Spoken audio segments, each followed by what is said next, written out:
안녕하세요. 오늘도 사연살롱을 찾아주셔서 감사합니다.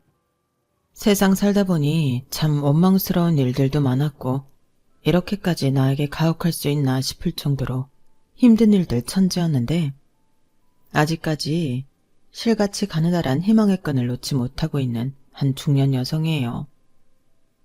제 인생을 찬찬히 들여다보면 가끔은 이렇게 살아있는 게 신기하다고 생각할 때도 있어요.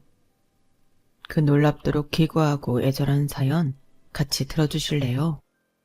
저는 학창시절 때까지만 해도 여느 집과 다름없이 다정다감하신 부모님과 똑똑하고 착한 오빠와 부족한 것 없이 사는 10대 소녀였어요.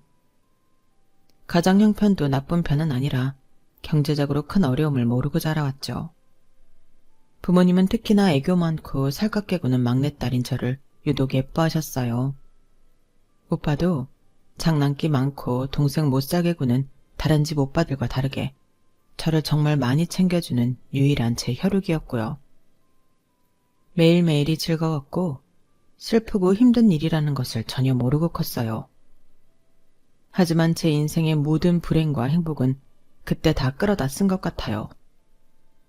제가 고등학교 1학년이 되던 해 부모님과 오빠가 탄 자동차가 사고가 크게 나 모두 그 자리에서 즉사하고 말았죠. 청정병역같이 하루아침에 가족을 모두 잃고 세상에 저만 덩그러니 혼자 남게 된 거예요. 사랑만 받던 귀염둥이 막내딸에서 천하의 고아가 돼버린 저는 눈앞이 깜깜해졌죠. 아빠가 그토록 오래 정성껏 키워온 회사가 무너지는데 한 달도 걸리지 않더군요. 당장 온 집안에는 빨간 딱지로 도배가 되었고 집까지 어디론가 넘어가며 그 빨간 딱지도 볼 수 없게 돼버렸죠. 모든 것을 잃은 제게 더 이상의 화복은 감지덕지였고 학교를 그만둘 수밖에 없어였어요. 그 후 친척집 여기저기 잠깐씩 얹혀 지내다 결국 숙식을 해결해주는 공장이 제 거처가 되고 말았어요. 사실 잘못된 선택을 하려고 시도도 많이 했어요. 하지만 그때마다 엄마, 아빠, 오빠가 번갈아 꿈에 나오며 그런 저를 꾸짖고 달래고 가시더군요. 죽어서도 이 막내딸이 너무 걱정돼 편하게 눈을 못 감고 구천을 떠도시는 것은 아닌가 하고 죄책감에 죽을 생각을 단념하고는 했었죠. 그렇게 공장에서 일을 하며 10대의 마지막과 20대의 처음을 맞이하게 되었죠. 몸은 너무 힘들었지만 그만큼 다른 생각을 하지 않아서 좋았어요. 다른 생각이 나면 날 두고 하늘나라에 먼저 간 가족들이 꼭 따라붙어 괴로웠거든요. 제 사정을 알고 있는 사장님은 제게 유독 많이 신경을 써주셨어요. 잠자리는 괜찮은지, 먹는 건 잘 먹는지, 혹여나 나쁜 생각에 빠지지는 않는지 항상 관심을 갖고 지켜봐 주셨죠. 저는 25살이 되었고 그곳에서 일한 지 7년이라는 세월이 흘렀어요. 하루는 사장님이 제게 괜찮은 남자가 있다며 선자리를 제안해 주시더군요. 저를요?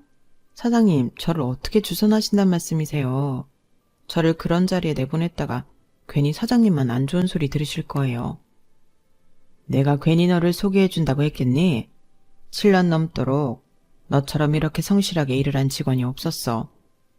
그건 아시잖아요. 제가 뭘 하든 열심히 하면서 살 수밖에 없는 상황을. 아무튼 그런 말씀 마세요. 제가 무슨 자격으로 누구를 소개받는다고. 미정아, 넌 정말 좋은 사람이야. 하루아침에 가족들도 잃고 집도 절도 없는 신세가 되었지만 그건 네 잘못도 아니고 심지어 태어나면서부터 그런 상황에 놓이는 애들도 있어. 그건 그냥 과거일 뿐이야. 그냥 훌훌 털고 일어나서 앞으로 너의 길을 가면 돼. 저는 고등학교도 졸업 못해서 사정이 안 좋아서 학교를 그만둘 수밖에 없었잖아. 요즘 검정고시로 공부 이어서 하는 사람도 얼마나 많은데. 너는 학교를 마저 다 다니지는 못했지만 그만큼 일찍 사회에 나가서 일도 하고 돈도 벌고 했잖아. 사람이 항상 죽으라는 법은 없어. 너는 잃은 것에 집중하고 있겠지만 반대로 얻은 것도 분명히 많을 거야. 공부는 언제든 다시 시작하면 돼. 잘 될지 안 될지도 모르는 주선자리를 제안하셨을 뿐인데 사장님은 그동안 제게 해주고 싶었던 좋은 이야기들을 다 들려주셨어요. 저는 그 자리에 주저앉아 펑펑 울었고 사장님은 제가 울음을 그칠 때까지 등을 쓸어주셨죠. 우리 거래처 회사에 다니는 직원인데 인상도 좋고 아주 예의도 발라. 인물도 나쁘지 않고 일도 성실히 하는 것 같더라고. 그런 좋은 남자를 다른 사람이 채가기 전에 너한테 먼저 보여주는 것이 좋겠다 싶은 거지. 고아가 된 게 제 잘못은 아니라고 하시지만 그래도 좀 위축돼요. 나도 그 집에서 너를 어떻게 받아들일지 몰라. 나는 진짜 그 청년 하나만 보고 너한테 이렇게 이야기하는 거야. 정말 놓치기 싫은 청년이거든. 사장님의 등살에 저는 어쩔 수 없이 그 거래처 직원과 차를 마시는 자리를 갖게 되었어요. 안녕하세요. 김여준입니다. 네, 안녕하세요. 김미정이에요. 듣던 대로 미인이시네요. 아닙니다. 여준 씨야말로 제가 상상했던 것보다 훨씬 멋있으시네요. 사실이었어요. 그가 찻집에 들어오는 순간 모든 조명이 커진 듯 여기저기 환해지는 느낌을 받았어요. 목소리도 얼마나 나긋나긋한지 금방 편안한 느낌을 받았고요. 웃는 모습은 또 어찌나 서글서글 하던지 그를 갖고 싶다는 헛된 욕심이 불쑥불쑥 솟아오르더군요. 박 사장님이 아주 제게 침이 마르도록 미정씨 칭찬을 자주 하셨어요. 그렇게 성실하고 열심히 일할 수가 없다고. 꾀도 부릴 줄 모르고 천성이 착한 여자라고. 그냥 할 일을 했을 뿐인데 사장님이 좋게 봐주신 거예요. 제가 가정 상황이 좋지 못해서 안쓰럽게 봐주시는 부분도 있고요. 미정씨가 기분 상하실 수도 있겠지만 사실 사장님한테 미정씨 상황 대략 전해 듣기는 했습니다. 네? 다 알고도 이 자리에 나오셨다고요? 네. 그런 배경은 제게 하나도 중요하지 않으니까요. 가족은 미정씨처럼 나중에 이럴 수도 있고 태어나 보니 아예 혼자일 수도 있는 거잖아요. 그걸 미정씨가 결정할 수 있는 것도 아니고 미정씨도 어떻게 보면 피해자인 거잖아요. 그런 사건들 때문에 미정씨가 어딜 가든 자격 없는 사람이 되는 것은 아니에요. 어깨 더 펴고 자신감을 가지세요. 그리고 미정씨 참 예쁜 사람이에요. 처음 보는 남자에게 예쁘다는 말을 듣고 제 스스로가 느껴질 정도로 얼굴이 달아오르더군요. 죄송합니다. 처음 뵙는 자리에서 제가 너무 주제넘게 얘기를 했네요. 아니에요. 고맙습니다. 그렇게 말씀해 주셔서 정말 고맙습니다. 남자의 배려로 저는 정말 오랜만에 슬픔을 모두 내려놓고 하하호호 웃으며 즐거운 시간을 보냈어요. 그는 사장님이 말한 것보다 100배, 1000배는 더 괜찮은 남자였어요.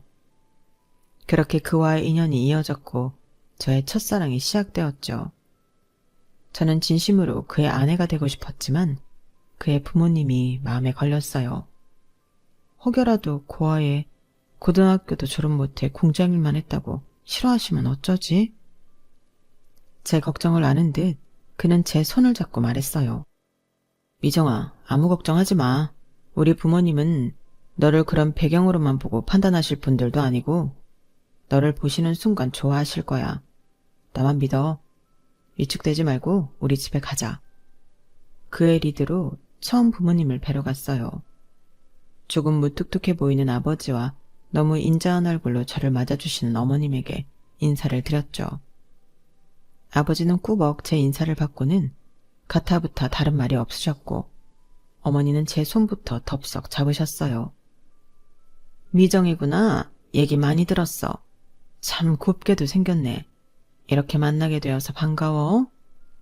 오래 알고 지낸 지인처럼 어머니는 처음부터 저를 반갑게 맞아주셨고 요즘 사람들 말처럼 눈에 꿀이 뚝뚝 떨어지게 쳐다보셨어요. 엄마, 미정이 부담스럽게 그 손이라도 이제 좀 놔줘요. 어머나, 너무 반가워서 그만. 미안해. 괜찮습니다. 저는 속으로 생각했어요. 혹시 어머니가 내 상황을 모르시고 이렇게 예뻐해 주시는 건가?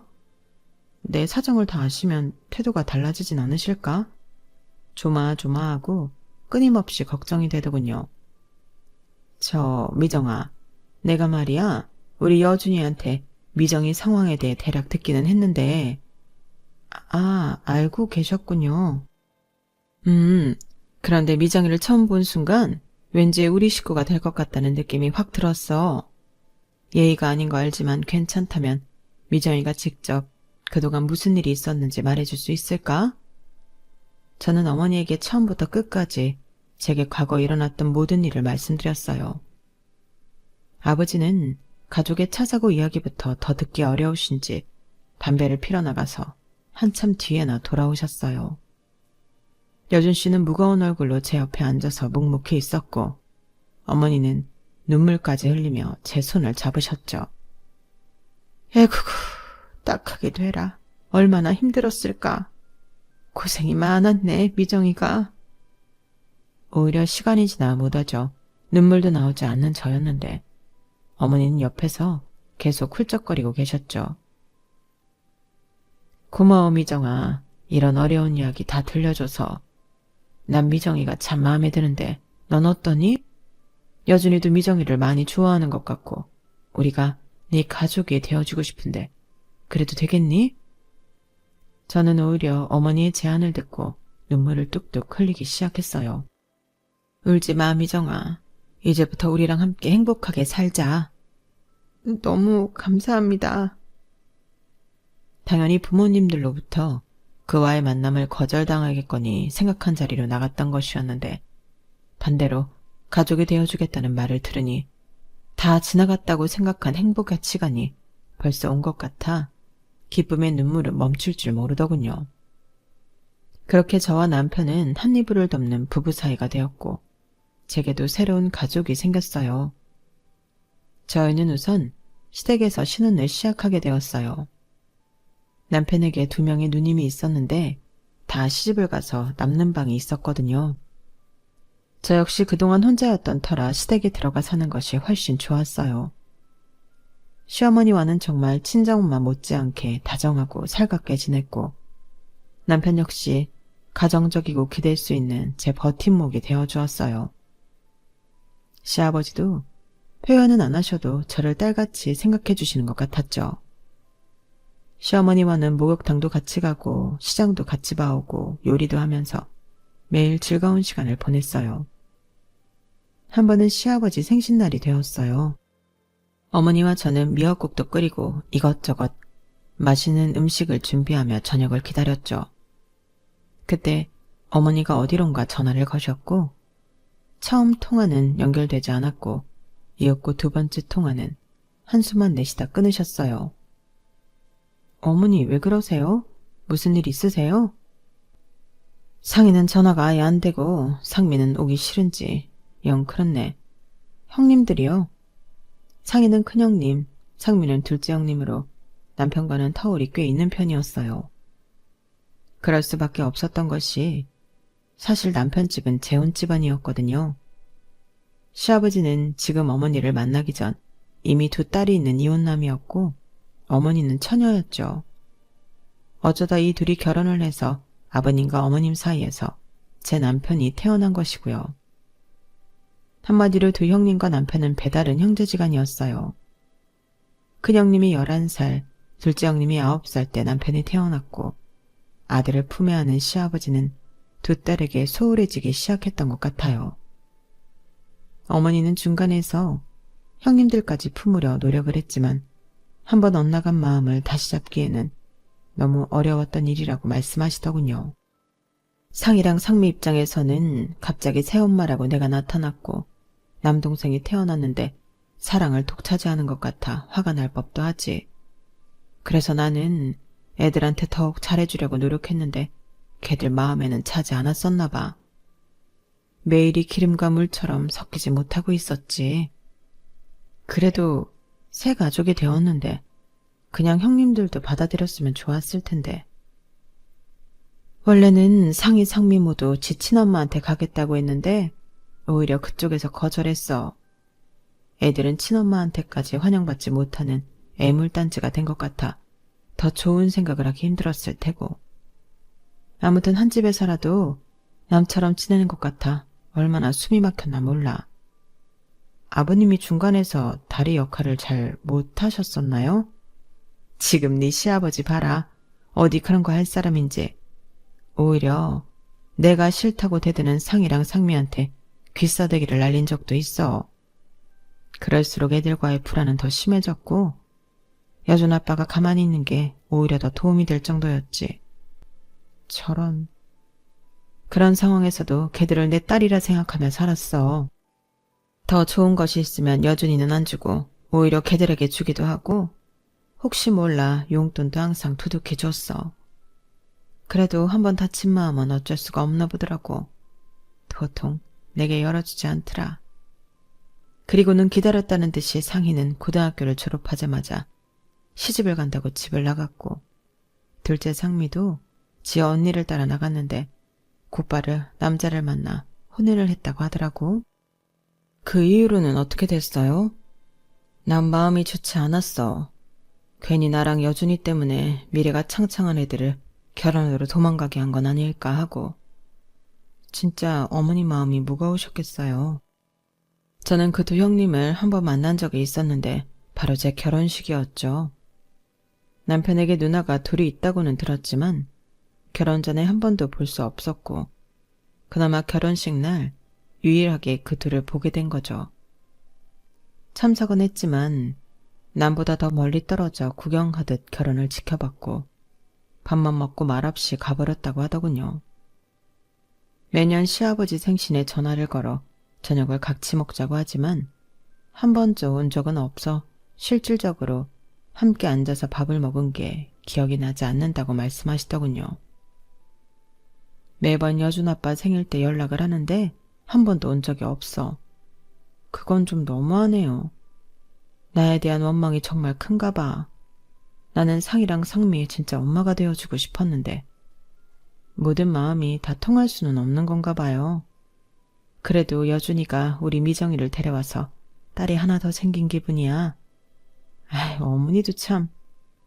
어떻게 보면 그 두 형님이 느꼈을 서운함과 외로움이 이해가 될 듯 하기도 했어요. 하지만 지금 어머니의 성품을 보면 그렇게까지 엇나간 이유가 무엇일까 싶기도 하더군요. 시어머니는 정말 따뜻하고 좋은 분이셨거든요.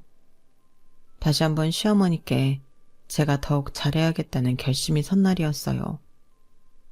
그렇게 시간이 흐르고 저희 부부는 소중한 아들과 딸을 얻었어요. 혼자로 살아온 제가 온전한 가정을 이루다니 보고도 믿을 수가 없었죠. 하지만 그 이듬해 시아버지가 갑자기 돌아가셨어요. 어머님은 미우나 고우나 제 남편을 낳고 산 세월이 파노라마처럼 흘러간다며 몇 날 며칠 밤을 눈물로 지새우셨어요. 그나마 다행이라고 해야 할지는 모르겠지만 시아버지 장례식에 두 형님이 모습을 드러내었어요. 시어머니는 큰형님과 작은형님 앞에서 기가 죽은 목소리로 말하더군요.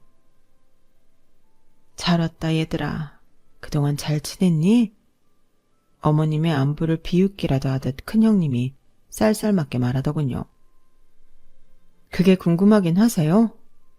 몇 년 만에 만난 그들의 첫인사가 그렇게까지 무례할 줄 상상도 하지 못했어요. 둘째 형님은 기다릴 필요도 없다는 듯이 바로 본론을 얘기하더군요. 제가 아는 지인이 보험회사에 있어서 부탁을 좀 했는데 아빠 사망보험금이 있더라고요. 그거 우선적으로 그쪽으로 넘어간다는 거 아는데요. 솔직히 양심이 있다면 그거 다 꿀꺽 하시면 안 되지 않을까요? 자기 아빠 장례식에서 눈물 한 봉을 보이지 않던 두 자매는 따지듯이 어머님 앞에서 당당히 얘기하더군요. 난 저 사람 간 지 얼마 안 돼서 경황이 없어. 보험이고 뭐고 정리하고 들여보다 볼 새도 없었어. 아니 그러니까 그 번잡스러운 일을 제가 대신 알아봐 드렸잖아요. 다른 잡스러운 건 안 주셔도 되는데 사망보험금만큼은 욕심 안 내셨으면 좋겠네요. 그래도 친딸이 둘이나 이렇게 버젓이 살아있는데. 저는 너무 기가 찼어요. 장례식이 끝난 것도 아닌데 이 자리에서 돈 얘기부터 꺼내는 형님들이 정말 이상하게 보였죠. 그래, 나도 그런 거 욕심 없어. 너희도 저 사람 혈육인데 당연히 내가 줘야지. 저는 너무 놀라 눈을 동그랗게 떴어요. 어머님 입에서 그걸 그들이 말한 대로 주겠다는 말이 나올 줄은 꿈에도 생각 못했거든요. 하지만 평소 시어머니의 인품을 생각하면 사람이 떠난 것을 슬퍼하실 뿐이지 돈에 집착하실 분은 아니시기는 했었죠.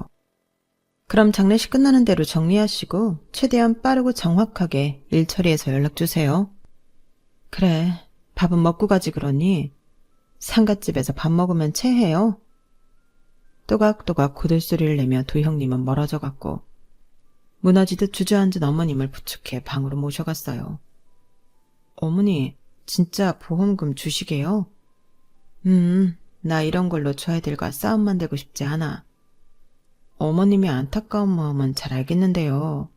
아무리 그래도 저분들이 저렇게 당당하게 요구할 돈은 아닌 것 같아요. 같이 살 때도 어머님 아버님 힘들게만 했었고 출가하고 지금 몇 년 만에 처음 온 게 아버님 장례식이에요. 어린이한테 물어봐도 지금 이 상황은 너무 정상적이지 않다고 할걸요? 당연한 어머님 몫인데 왜 저렇게 당당하게 말을 할까요? 그리고 어머님은 또 왜 그렇게 죄 지은 사람처럼 계셨어요? 아니야. 쟤네한테는 항상 마음에 걸리는 것이 많았어서 내가 더 잘 품었어야 됐는데. 시어머니는 끝까지 자신을 탓하며 형님들을 감싸주려고 하시더군요. 시아버지의 사망보험금은 총 3억이 들어져 있었고 어머님은 그걸 받자마자 형님들에게 1억 5천씩 나눠서 보내주셨어요. 단 한 푼도 당신 주머니에 챙기지 않으신 거죠.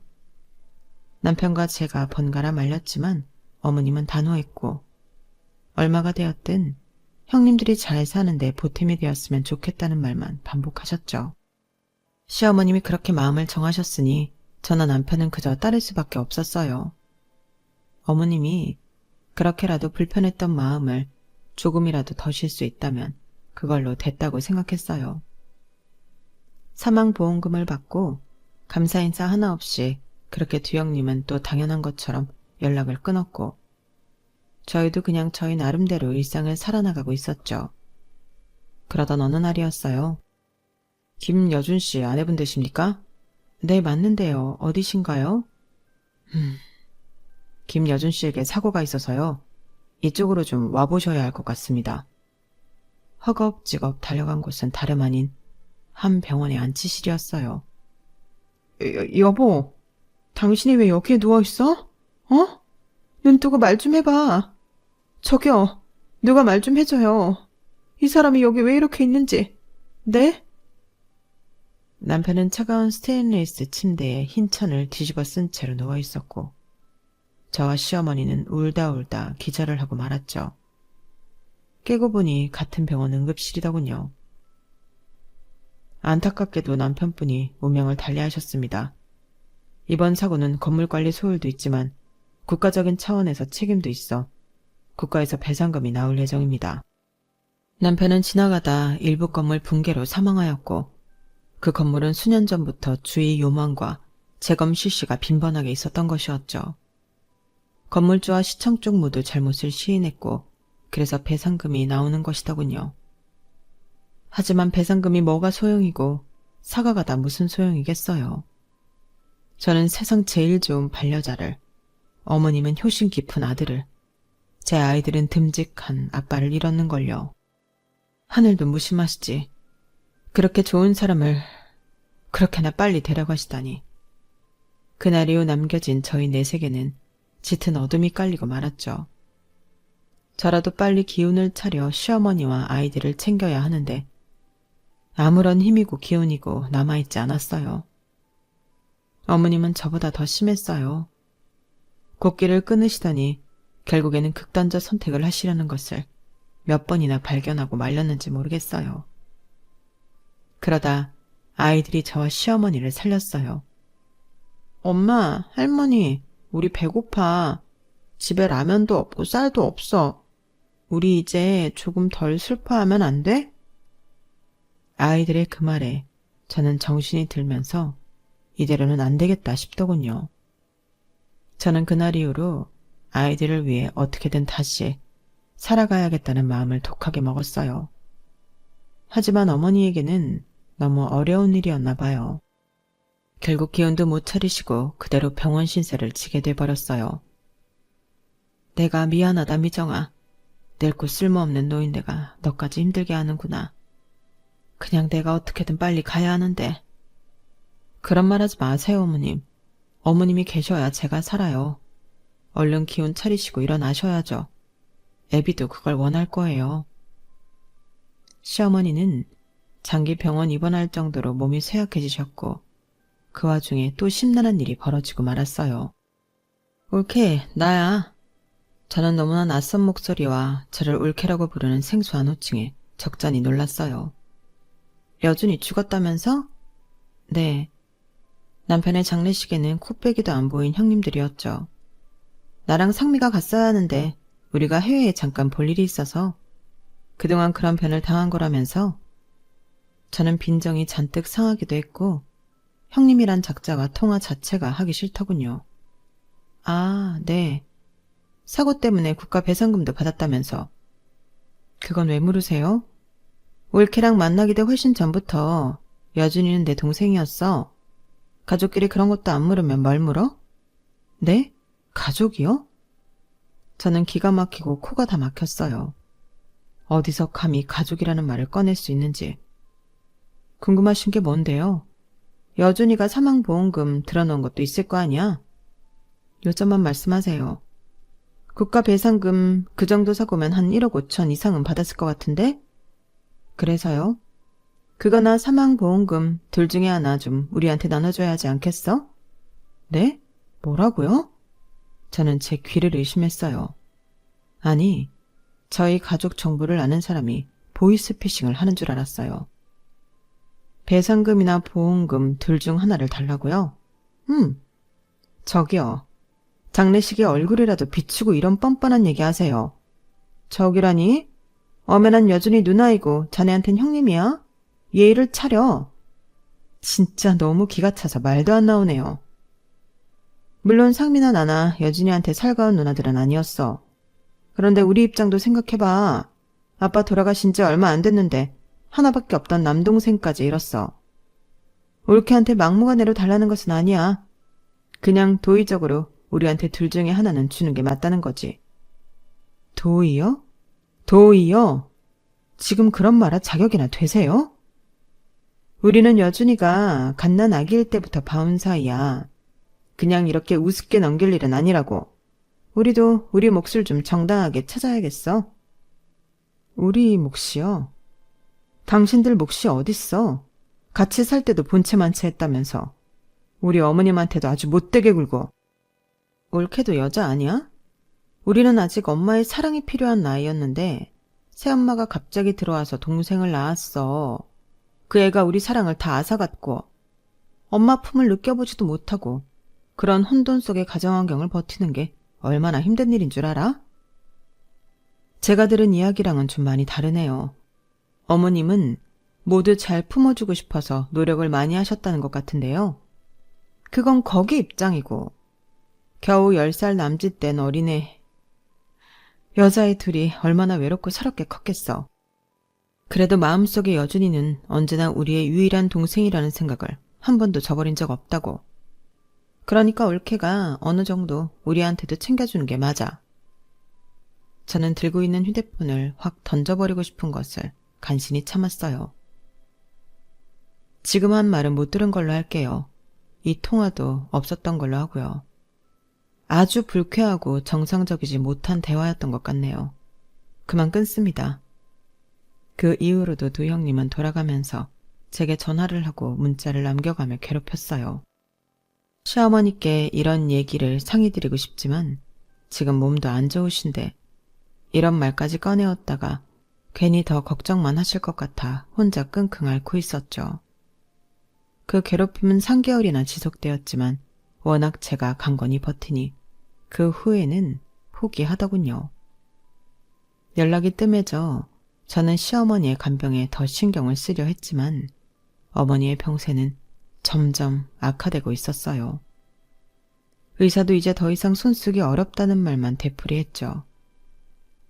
아시다시피 몸보다 마음의 병이 워낙 깊어서 환자분의 의지가 있어야 낫는 것인데 저렇게 식사도 거르시고 전혀 노력을 하지 않고 계시니 저희도 어떻게 방법이 크게 있는 것은 아닙니다. 게다가 며느님 설득도 안 통하는데 저희 말은 더 들으려고 하지 않으셔서 안타깝습니다. 어머니는 거의 산송장처럼 병실에 누워만 계셨어요.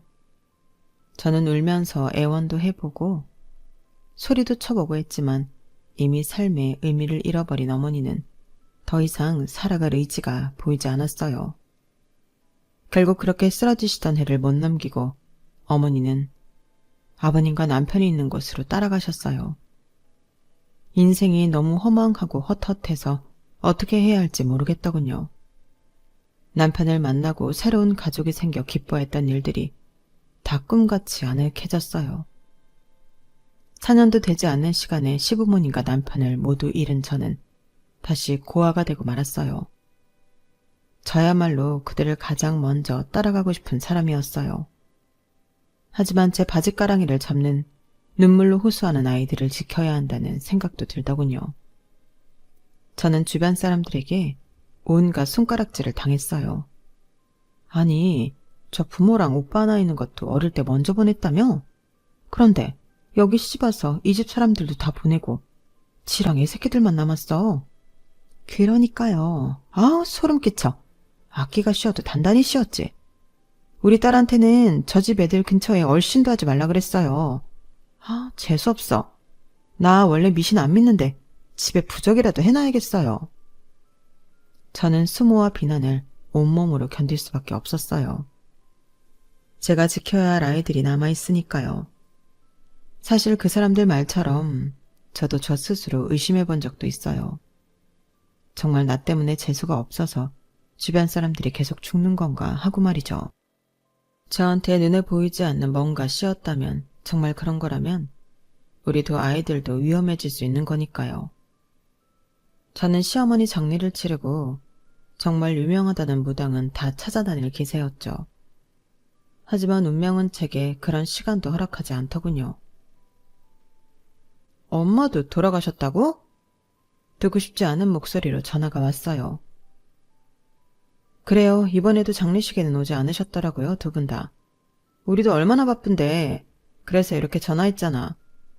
그러게요. 많이 바쁘실 텐데 왜요?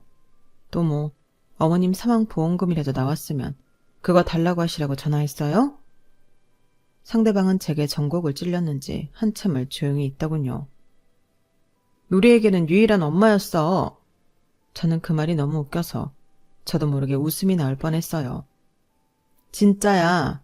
어릴 때는 그냥 새엄마라 싫게만 했는데 우리도 이 나이 들고 애들도 크고 하니까 엄마 마음이 이해가 되더라. 저기요. 진짜 지금이라도 어디 가서 연기 오디션 보도 될 것 같아요. 어머님한테는 이렇게 연기 잘해서 아버님 사망보험금 받으셨을지 몰라도 저한테는 어림도 없어요. 제가 시집 오고 나서 시댁에서 당신들 얼굴 한 번도 본 적 없고요. 어머님 아버님한테 먼저 연락하는 꼴도 본 적 없고요. 애 아빠랑 어머님 돌아가셨을 때는 장례식에서도 볼 수가 없었고요. 도대체 당신들은 무슨 낯짝으로 계속 이런 걸 요구하는 거예요? 당신들은 뇌의 구조가 다른가요? 지나가는 사람 100이고 1000이고 만이고 잡아서 물어보세요. 이렇게 누구 죽을 때마다 돈 나눠달라고 요구하는 당신들이 정상인지. 당신들도 이게 비정상이라는 건 알고 이 짓거리 하는 거죠? 그냥 얘기라도 꺼내서 콩고물이라도 떨어지면 감사한 거지 하는 못된 마음으로 젖질러보는 거죠. 죽은 사람들한테 미안한 마음이 들기는 한가요? 고마운 마음이 들기는 해요? 저에게 모든 것을 간파당한 큰형님은 수화기 너머로 분을 참지 못하고 신음소리를 내더군요. 올케는 주제넘는 소리를 너무 많이 하네? 주제요? 참나, 누가 더 많이 하고 짓거리는지 사람들한테 물어볼까요? 너 진짜 가만 안 둬? 진짜 인정머리라고는 1도 없는 년. 그래도 엄마랑 우리가 살붙이고 산 세월이 얼만데. 남 식구였던 네가 여기 시집왔다고 뭐라도 된 것 같아? 웃기고 앉아있네. 너 좋은 말 할 때 돈 내놔. 아니면 너 더 큰 거가 기다리고 있을 거다. 알았어? 하나도 안 무서우니까 마음대로 하세요. 씩씩거리며 형님은 전화를 끊었고 뒤이어 둘째 형님에게도 쌍욕이 섞인 전화를 받게 되었죠. 하지만 저는 흔들리지 않았어요. 인간으로 보이지도 않았거든요. 며칠 뒤 집 초인종이 요란하게 울렸고 문을 열어보니 경찰들이 서 있었어요. 김희정 씨죠? 김희정 씨 앞으로 신고가 들어와서 왔습니다. 잠깐 동행해 주시죠. 영문을 모르는 저는 겁에 질려 그들과 함께 경찰서로 갔어요. 김상희 씨와 김상미 씨가 김희정 씨를 살인 혐의로 신고했습니다. 적극적으로 협조를 해주셔야겠습니다. 네? 살인이요? 제가요? 김상희 씨, 김상미 씨에 따르면 김희정 씨와 결혼한 이후로 두 시부모님과 남동생이 사망했다고 하던데 사실입니까? 아니, 그건... 그리고 어릴 때 원 가족도 다 사망했다고 하던데 맞나요? 그래서 저는 어렵고 힘들게 살았어요.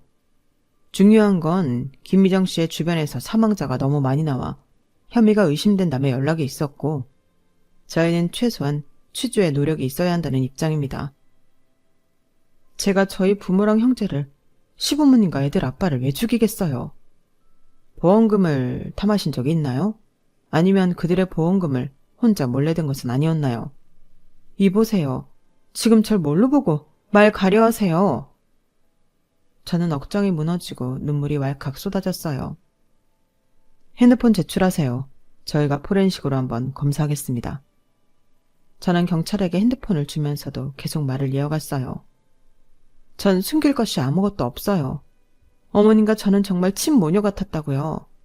오히려 그 김상희, 김상미라는 인간들이 어머님을 버려두었고요. 아니, 그것들은 인간도 아니에요.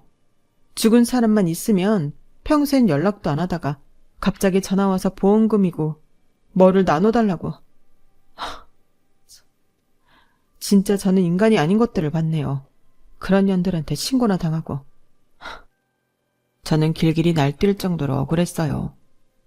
취조실에서 저는 경찰에게 저와 어머니가 함께 찍은 사진, 그동안 나눠온 카톡 대화들, 하루에도 몇 번씩이나 통화한 통화 녹음 기록, 모든 것을 들이밀었어요.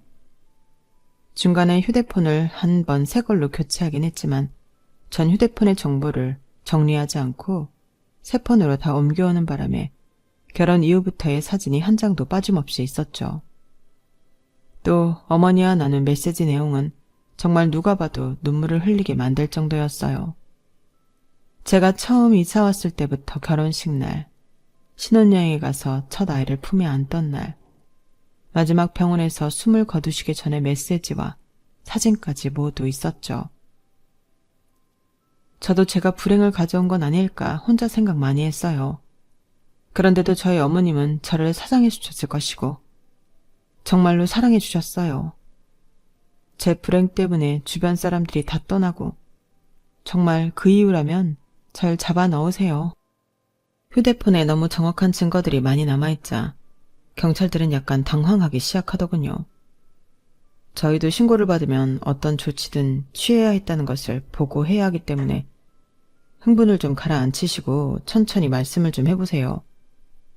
저는 그날 처음 보는 경찰 앞에서 저의 인생에 대해 모두 오픈했어요. 옆에 보조하는 사람인지 몰라도 눈시울이 붉어지는 사람도 있더군요.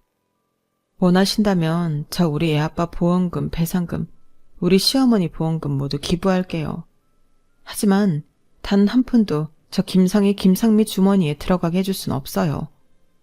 제 눈에 흙이 들어와도요. 제 강경한 태도에 경찰은 반대로 저를 잘 구슬리며 집으로 돌려보내주더군요. 그래서 그 이후로 어떻게 됐냐고요? 저는 반대로 그 두 여자를 무고죄로 고소했고 지금 재판 막바지에 다루고 있어요. 그쪽에는 워낙 불리한 증거들이 많고 오랜 시간 연락을 끊고 지냈다는 것이 입증되어 어떤 식으로든 처벌을 받을 수 있다고 변호사가 이야기하더군요. 세상에, 어떻게 인간의 탈을 쓰고 그런 염치 없는 짓을 할 수 있었을까요? 가족들의 보험금을 노리다 못해 주지 않으니 제게 살인 혐의까지 씌우다니 영원히 용서할 수 없는 인간들이었어요. 참, 저는 아버님, 어머님, 남편까지 가족묘를 만들었고 언젠가 그곳에 가게 될 제 것도 정해놓았어요. 나중에 하늘에 가서 그들을 만나면 꼭 감사 인사를 잊지 않고 할 거예요. 힘들고 외로운 제게 새로운 가족이 되어준 은혜는 절대 잊지 않겠다고요. 다음 생에도 가족이 되고 싶은데 허락해 줄 수 있느냐고요. 제가 죽어서도 어머님, 아버님, 남편과 함께 있고 싶은 제 마음을 알아달라고요. 오늘따라 마음이 많이 씁쓸하네요. 이따 아이들을 데리고 세 분을 뵈러 가야겠어요. 남은 저희 새 가족의 삶을 응원해 주세요. 제 이야기는 여기까지예요. 들어주셔서 감사합니다. 여러분의 앞날에 안녕과 행복을 가득하시길 바랍니다. 여러분, 사연 댓글에 응원과 현명한 조언 부탁드려요. 좋아요와 구독은 저에게 큰 힘이 됩니다. 오늘도 좋은 일 가득하세요.